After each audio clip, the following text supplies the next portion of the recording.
shidaalka baryahan laga warhayo ee la hadalhayo ee walaalaha Turkida ah ay ka shaqeynayaan waxaan rabaa inaan idiin sheego 200 iyo ziyaado block ayaa badda Soomaaliya ku taala 3 block kamid waa waxa laga hadlayo la hadalhayo oo billions iyo billions iyo billions ku jira leeyahay waa 3 block 200 iyo dheeriya ayaa ka dhimo banaan dhulka Soomaaliyana intaas ka badana yaa ku taal iyadana marka laga hadlayo oil and gas khayraadka kala soo haray mineralska kala soo haray aad iyo aad u tiro badan kala duwan qaali ah kuwa qaarkood meelo tirsan oo Soomaaliya ka mid tahay ayaa adduunka la galaa sabab aan faqri u ahaanay sabab aan macaluul ugu dhimanahay ma jirto oo aan ahayn dabeecadeenna iyo dhaqankeena iyo dhiiranaan la'aanteena waay cabsi in lees geliyo balaayaa dhacayso haddaa inta u dhaqaaqdo dalku waa dumaya haddaa xagga u dhaqaaqdo bada inta kasoo butaacayso haddaa xagga u dhaqaaqdo waa la kala tegayaa wax jira ma ah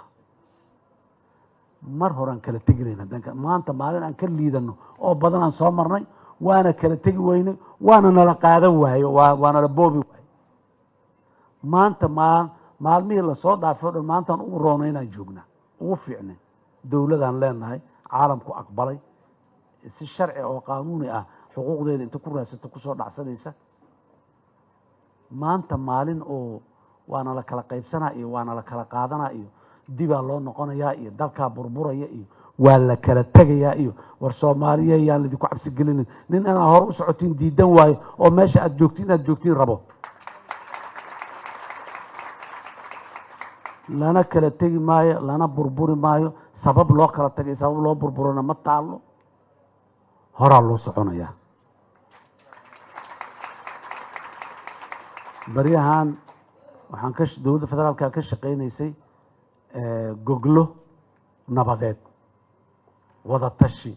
isla tashi yaan ka shaqeynayn meel fiican ayay marayaan niyad samaan badanaa ka muuqata dowladduna way samaysay dadkii Soomaaliyeed ee mas'uuliyiinta iyo madaxda ahay ee kala duwanaa ee goglaha ka soo qayb galayna waxay muujiyeen niyad samaan badanaa ka muuqatay dhiirigelin badan annagana ay noo siisay goglahaasi way socon doonaan la soo xiri doona inta qof Soomaali oo ra'yi qabo oo ra'yigiisa in la dhageysto oo rabo uu jiro waa furnaanayaan goglahaas haddii aan leeyahay ra'yigiisa waa la dhageysanayaa ayadoo qadarin ay ku jirto wixii suurtagal ah oo maanta noo suurtagal ahna waa laga qaadanayaa waana la dhaqan gelinayaa wixii biri suurtagal ahna biriyaan la sugaynaa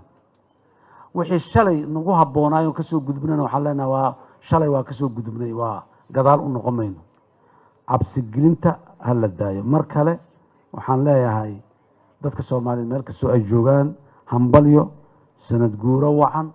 sanadkan iyo sanadka dambe iyo sanado kasii dambeeya intaba nabad iyo baraaro iyo barwaaqo aan ku gaarno sanadba sanadka ka dambeeya waa kasii fiicannahay marqaatiyana laga wada yahay sanadba sanadka ka dambeeyay inaan ka fiicannahay sanadkaanna waa fiicannahay sanadka dambena waa kasii fiicnaanaynaa lagamana yaabee midnimadii horumar badan laga sameeyey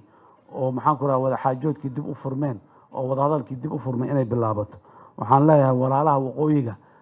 ayagana markooda dhiirada midnimadu wax ma bi'isee awood iyo haybad iyo sharafay soo kordhidaaye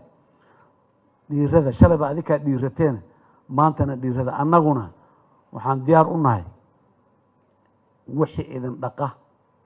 oo midnimadii inaad nala qaadataan suurto gelinayaa bannaanka naga yaallo hadday talo tahay hadday xukun tahay hadday maxaan ku rahaa ra'yi kala tahay bannaankay naga yaallaan bannaankaan la taaganahay